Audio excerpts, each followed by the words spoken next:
ಹಾಗೆ ಈಗ ಡಿಜಿಟಲ್ ಪ್ರಕ್ರಿಯೆ ಭಾರತದಲ್ಲಿ ಯಾವ ತರ ಇಂಪ್ರೂವ್ಮೆಂಟ್ ಆಗ್ತಾ ಇದೆ ಅಂತ? ಇದೊಂದು ಬಹಳ ದೊಡ್ಡ ಸಬ್ಜೆಕ್ಟ್. ಇಂಡಿಯಾದಲ್ಲಿ ಡಿಜಿಟಲ್ ರೆವಲ್ಯೂಷನ್ ಎಲ್ಲ ಕಡೆ ನೋಡಕ್ ಸಿಗತ್ತೆ. ನಾವು ಸಣ್ಣದು ಏನಪ್ಪಾ UPI ಪೇಮೆಂಟ್ ಇಂದ ಹಿಡ್ಕೊಂಡು ಆಧಾರ್ ಬಯೋಮೆಟ್ರಿಕ್ ಅಥೆಂಟಿಕೇಶನ್ ಆಗ್ಲಿ, ಅಥವಾ ಆನ್ಲೈನ್ ರಿಸರ್ವೇಶನ್ ಸಿಸ್ಟಮ್ಸ್ ಆಗ್ಲಿ, ಆನ್ಲೈನ್ ಪೇಮೆಂಟ್ಸ್ ಆಗ್ಲಿ, ಅದೇ ತರ ನಮ್ಮ ಮಿಲಿಟರಿಯಲ್ಲೂ ನಾವು lot of upgradation is taking place on digital platforms.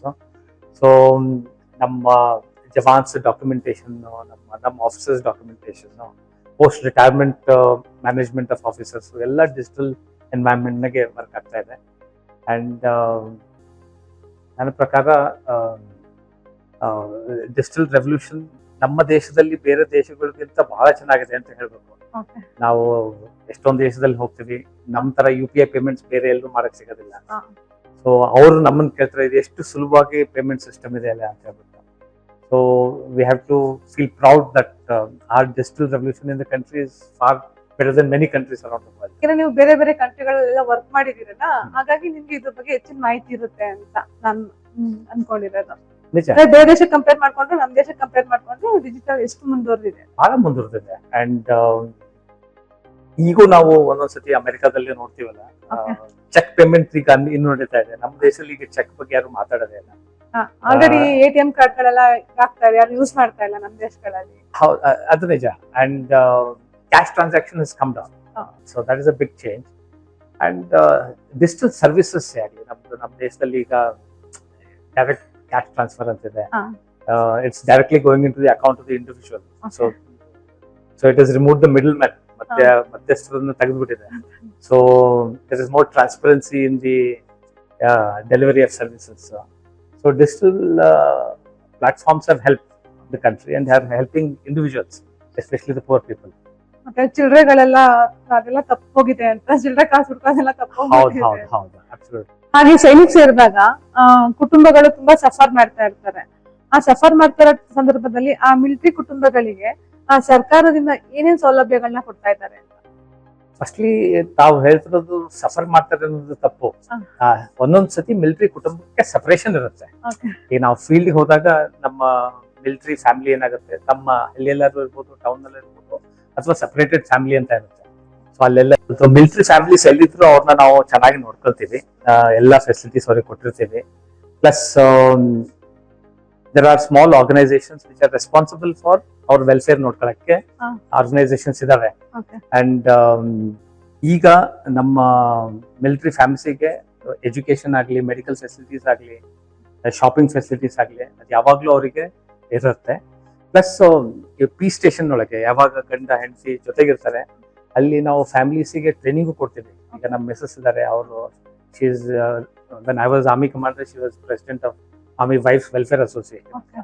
So ಅವ್ರ ರೆಸ್ಪಾನ್ಸಿಬಿಲಿಟಿ ಏನು, ಈ ಫ್ಯಾಮಿಲೀಸ್ನ ಇಂಡಿಪೆಂಡೆಂಟ್ ಮಾಡಕ್ಕೆ, ಅವ್ರ ಫ್ಯಾಮಿಲೀಸಿಗೆ ಎಜುಕೇಶನ್ ಕೊಡಕ್ಕೆ, ಆ ಫ್ಯಾಮಿಲೀಸ್ ತಮ್ಮ ಮಕ್ಕಳನ್ನ ನೋಡ್ಕೊಳಕ್ಕೆ ಇದು ಕೆಪಾಸಿಟಿ ಕೊಡಕ್ಕೆ, ಅವೆಲ್ಲ ಟ್ರೈನಿಂಗ್ ನಡೀತಾನೆ ಇರುತ್ತೆ. So it's an on going process.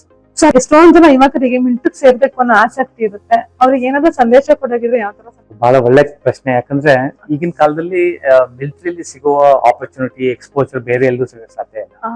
ನೀವು ಒಬ್ಬ ಜವಾನ್ ಆಗಾದ್ರೂ ಸೇರ್ಕೋಬಹುದು ಅಗ್ನಿವೀರ್ ಆಗಿ, ಅಥವಾ ನೀವು ಒಂದು ಆಫೀಸರ್ ಆಗು ಸೇರ್ಕೋಬಹುದು. ಈ ಅಗ್ನಿವೀರ್ ಆಗಿ ಸೇರ್ಕೊಳ್ಳಕ್ಕೆ ನಿಮಗೆ 10ನೇ ಕ್ಲಾಸ್ ಪಾಸ್ ಆಗಿದ್ರೆ ಸಾಕು. ಈ 10ನೇ ಕ್ಲಾಸ್ ಪಾಸ್ ಆದ್ಮೇಲೆ ಒಂದು ರಿಟರ್ನ್ ಎಕ್ಸಾಮ್ ಇರುತ್ತೆ.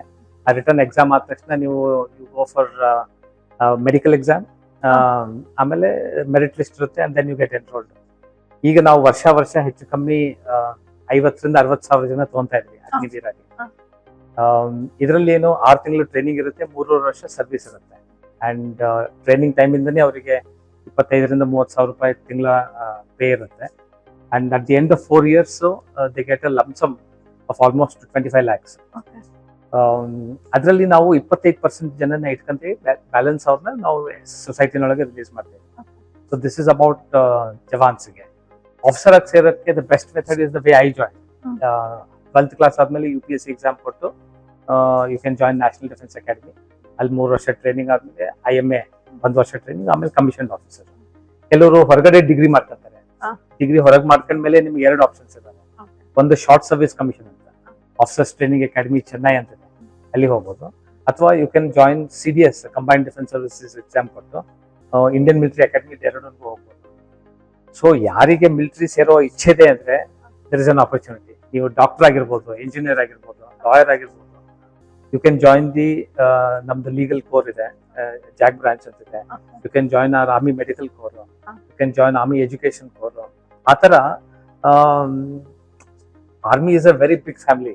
So it can take on anybody who is interested, as long as ಅವರು ಕಷ್ಟಪಡಕ್ಕೆ ರೆಡಿ ಇರ್ತಾರೆ ಅಥವಾ ದೇಶಕ್ಕೆ ಸೇವೆ ಮಾಡುವ ಒಂದು ಭಾವನೆ ಇತ್ತು, ಕ್ಷಮತೆ ಇತ್ತು ಅಂದ್ರೆ ನಮಗೆ ಅವ್ರಿಗೆ ಯಾವಾಗ್ಲೂ ಮಿಲಿಟರಿಯಲ್ಲಿ ಜಾಗ ಇದೆ. ಹಾಗೆ ನಿಮ್ಮ ಮನೆಯಲ್ಲಿ ಎಷ್ಟೆಷ್ಟು ಒಳ್ಳೊಳ್ಳೆ ಕಲೆಕ್ಷನ್ಸ್ ಇದೆ ಹೆಲಿಕಾಪ್ಟರ್ ಬಗ್ಗೆ ಎಲ್ಲ. ನೀವೇನಾದ್ರು ಹೆಲಿಕಾಪ್ಟರ್ ಟ್ರೈನಿಂಗ್ ಏನಾದ್ರು ಮಾಡ್ಕೊಂಡಿದ್ದೀರಾ? ಹೌದು. ನಾನು ಇನ್ಫೆಂಟ್ರಿ ಆಫೀಸರ್. ನಾನು ಜಾಟ್ ರೆಜಿಮೆಂಟ್ ನೊಳಗೆ ಕಮಿಷನ್ ಆಗಿದ್ದೆ. ಸೊ ಮೊದಲು ನಮಗೆ ಆಸ್ಪತ್ರೆ ಇರಲಿಲ್ಲ ಹೆಲಿಕಾಪ್ಟರ್ ಫ್ಲೈ ಮಾಡಕ್ಕೆ. ಬಟ್ 1986 ನೊಳಗೆ ನಮ್ದು ಆರ್ಮಿ ಏವಿಯೇಷನ್ ಕೋರ್ ಅಂತ ಬಂತು. ಸೊ ನಾನು 1989 ಒಳಗೆ ಆರ್ಮಿ ಏವಿಯೇಷನ್ ಕೋರ್ಸ್ ಸೇರ್ಕೊಂಡೆ. ಅದಾದ್ಮೇಲೆ ಫಸ್ಟ್ 6 ತಿಂಗಳು ನಮ್ದು ಏರ್ಫೋರ್ಸ್ ಅಕಾಡೆಮಿ ಡುಂಡಿಗಲ್, ಅಲ್ಲಿ 6 ತಿಂಗಳು ಫ್ಲೈಯಿಂಗ್ ಟ್ರೈನಿಂಗ್ ಮಾಡಿದ್ವಿ. ಫಿಕ್ಸ್ಡ್ ವಿಂಗ್ HPT 32 ಅಂತ ಒಂದು ಏರ್ಕ್ರಾಫ್ಟ್ ಇದೆ. ಅದಾದ್ಮೇಲೆ we came to helicopter training school Hakimpet ಅಂತ, ಅದು ಹೈದರಾಬಾದ್ ಪಕ್ಕನೇ ಬರುತ್ತೆ. ಸೊ ಅಲ್ಲಿ 6 ತಿಂಗಳು ಹೆಲಿಕಾಪ್ಟರ್ ಟ್ರೈನಿಂಗ್ ಮಾಡಿದ್ವಿ. ಅದಾದ್ಮೇಲೆ ನಾಸಿಕ್ನೊಳಗೆ ನಮ್ದೇ basic army aviation training centre ಇದೆ. ಸೊ ಅಲ್ಲಿ ನಾವು ಫೈನಲ್ ಟ್ರೈನಿಂಗ್ ಮಾಡಿ ಒಂದೂವರೆ ವರ್ಷ ಆದ್ಮೇಲೆ ನಮಗೆ ವಿಂಗ್ ಸಿಗುತ್ತೆ ಹೆಲಿಕಾಪ್ಟರ್ ಪೈಲಟ್. ಸೊ ನಮ್ದು highlight of helicopter flying was in Somalia.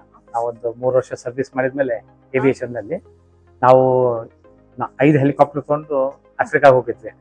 ಅದು ಫಸ್ಟ್ ಟೈಮ್ ಇಂಡಿಯಾದಿಂದ 5 ಹೆಲಿಕಾಪ್ಟರ್ ನಾವು ಬೇರೆ ದೇಶಕ್ಕೆ ತಗೊಂಡು ಹೋಗಿ ಅಲ್ಲಿ ಫ್ಲೈ ಮಾಡಿದ್ವಿ. ಸೊ ನೀವು ಮಾತಾಡ್ತಾ ಇದ್ರೆ ನಮಗೆ ಬೂಮ್ಸ್ ಬರ್ತಾ ಇದೆ ಎಷ್ಟೊಂದು. ಸೊ ಅದರಿಂದ ನಾನು ಎಲ್ಲಿ ಹೋದಲ್ಲೂ ಒಂದು ಚಾನ್ಸ್ ಸಿಕ್ಕಾಗ ಫ್ಲೈ ಮಾಡ್ತೀನಿ. Like this is the French helicopter, but ಅಲ್ಲಿದೆ this is advance light helicopter ಅಂತ. ಅಲ್ಲಿ ಲೈಟ್ ಯುಟಿಲಿಟಿ ಹೆಲಿಕಾಪ್ಟರ್ ಅಂತಿದೆ. ಸೊ ನನಗೆ ಇವೆಲ್ಲ ಫ್ಲೈ ಮಾಡಕ್ ಚಾನ್ಸ್ ಸಿಕ್ಕಿದೆ. ನಾನು ಬೇಸಿಕ್ ಫ್ಲೈ ಮಾಡಿದ್ದು ಈ ಹೆಲಿಕಾಪ್ಟರ್ ಚೇತಕ್ ಅಂತ. ಇದು ನೋಡಿದ್ರೆ ಚೇತಕ್ ಅಂತ. So this is 1963 vintage helicopter. ಈಗೂ ಸರ್ವಿಸ್ ನಲ್ಲಿದೆ and still a very good helicopter, but with basic avionics. ಬಹುಮುಖ ಪ್ರತಿಭೆ ಅಂತಾನೆ ಹೇಳ್ಬೋದು ಸರ್. ಹಾಗೆ ನೀವು ಹೆಲಿಕಾಪ್ಟರ್ ನ ಫ್ಲೈ ಮಾಡಿದೀನಿ ಅಂತ ಹೇಳಿದ್ರೆ, ಈ ಹೆಲಿಕಾಪ್ಟರ್ ಎಷ್ಟೊಂದ್ ಸತಿ ಕ್ಲಾಶಸ್ ಆಗುತ್ತೆ. ಆ ಸಂದರ್ಭದಲ್ಲಿ ನಾವು ಆ ಟೈಮ್ ನ ಯಾವ ತರ ನಾವು ಮ್ಯಾನೇಜ್ ಮಾಡ್ಬೇಕು ಅಂತ? ನೀವು ಕಾರ್ ಡ್ರೈವಿಂಗ್ ಮಾಡ್ಬೇಕಾದ್ರೆ ಒಂದ್ಸತಿ ರೋಡ್ ನಲ್ಲಿ ಕಾರ್ ನಿಂತು ಬಿಡ್ತವೆ, ಯಾವ್ದೋ ಕಾರಣಕ್ಕಾಗತ್ತೆ. ಅದೇ ತರ ನಮ್ಮ ಹೆಲಿಕಾಪ್ಟರ್ ಒಳಗೂ ಸಣ್ಣ ಸಣ್ಣ ಪ್ರಾಬ್ಲಮ್ಸ್ ಇರ್ತವೆ. ಬಟ್ ಹೆಚ್ಚು ಕಮ್ಮಿ ಹೆಲಿಕಾಪ್ಟರ್ ನೊಳಗೆ ಎಂಜಿನ್ಗೆ ಬಹಳ ಒಳ್ಳೆ ಎಂಜಿನ್ ಇದಾವೆ, ಆತರ ಎಂಜಿನ್ ಮಾಡಿದಾರೆ ಆತರ. ಸೊ ನಾವೇನು ಒಂದೊಂದ್ಸತಿ ಮನುಷ್ಯರು ಮಿಸ್ಟೇಕ್ ಮಾಡ್ತೀವಿ, ನಾವು ಎರರ್ ಆಫ್ ಜಜ್ಮೆಂಟ್ ಆಗುತ್ತೆ. ಈಗ ನಾವು ಹೋಗಿ ಫ್ಲೈ ಮಾಡ್ತಾ ಇರ್ತೀವಿ. ಈಗ ನಮ್ದು helicopter is called VFR rules ಅಂತ, ವಿಜುವಲ್ ಫ್ಲೈಟ್ ರೂಲ್ಸ್. ಅಂದ್ರೆ ನಮಗೆ ಮುಂದೆ ಕಾಣ್ತಾ ಇತ್ತು ಅಂದ್ರೆ ನಾವು ಫ್ಲೈ ಮಾಡ್ಬೇಕು. ಕ್ಲೌಡ್ಸ್ ಬಂತು ಅಂದ್ರೆ ನಾವು ಫ್ಲೈ ಮಾಡಂಗಿಲ್ಲ, ಆಫೀಸರ್ ಹೋಗ್ಬೇಕು ಅಥವಾ ಕೆಳಗಿಳಿಬೇಕು, ಅದೇ ಸೇಫ್ಟಿ. ಬಟ್ ಕೆಲವ್ರು ಏನ್ ಮಾಡ್ತಾರೆ, ಕ್ಲೌಡ್ ನಾಗ ಹೋಗ್ಬಿಡ್ತಾರೆ. ಕ್ಲೌಡ್ ನಾಗ ಹೋಯ್ತು ಅಂದ್ರೆ ಆಕ್ಸಿಡೆಂಟ್ ಆಗೋ ಚಾನ್ಸ್ ಬಹಳ ಇದೆ. ಸೊ ಆತರ ಏನೇನೋ ಕಾರಣಗಳು ಇರ್ತವೆ. ನಮ್ಮ ಒಂದೊಂದ್ಸತಿ ಮೆಕ್ಯಾನಿಕಲ್ ಪ್ರಾಬ್ಲಮ್ಸ್ ಇರ್ತವೆ, ಇರೋದಿಲ್ಲ ಅಂತಲ್ಲ. ಬಟ್ ಅದು ಕಂಡು ಹಿಡಿದ ತಕ್ಷಣ ಅದನ್ನ ಸರಿ ಮಾಡಿ ಫ್ಲೈ ಮಾಡ್ತೀವಿ. ಈಗ ರೀಸೆಂಟ್ಲಿ ಏರ್ ಇಂಡಿಯಾ ಕ್ರಾಶ್ ಆಯ್ತು. ಅದ್ರ ಬಗ್ಗೆ ಜನ ಭಯ ಪಡೋದು ಬೇಕಾಗಿಲ್ಲ. ಯಾಕಂದ್ರೆ ಎಷ್ಟು ನಮ್ದು ವರ್ಲ್ಡ್ ವೈಡ್ ಎಷ್ಟು ಏರ್ಕ್ರಾಫ್ಟ್ ಫ್ಲೈ ಮಾಡ್ತವೆ, ಅದ್ರಲ್ಲಿ ಆಕ್ಸಿಡೆಂಟ್ ಆಗೋ ಚಾನ್ಸ್ ಬಹಳ ಕಮ್ಮಿ. ಕೆಲವ್ರು ಹೇಳ್ತಾರೆ ನೀವು ಬೆಂಗಳೂರಿನಲ್ಲಿ ವಾಕ್ ಮಾಡ್ಬೇಕಾದ್ರೆ ನಿಮಗೆ ಆಕ್ಸಿಡೆಂಟ್ ಆಗೋ ಚಾನ್ಸಸ್ ಜಾಸ್ತಿ ಇರುತ್ತೆ, ಏರ್ಕ್ರಾಫ್ಟ್ ಆಕ್ಸಿಡೆಂಟ್ಸ್ ಕಮ್ಮಿ ಇರ್ತವೆ. So flying is still A very safe business. ಎಲ್ಲಾ ಕಡೆನೂ ಆಕ್ಸಿಡೆಂಟ್ ಆಗುತ್ತೆ, ನಾವು ಸೇಫ್ ಆಗಿರ್ಬೇಕು ಅನ್ನೋ ತರ ಹೇಳ್ತಿದ್ದೀರಾ. ಹೌದು.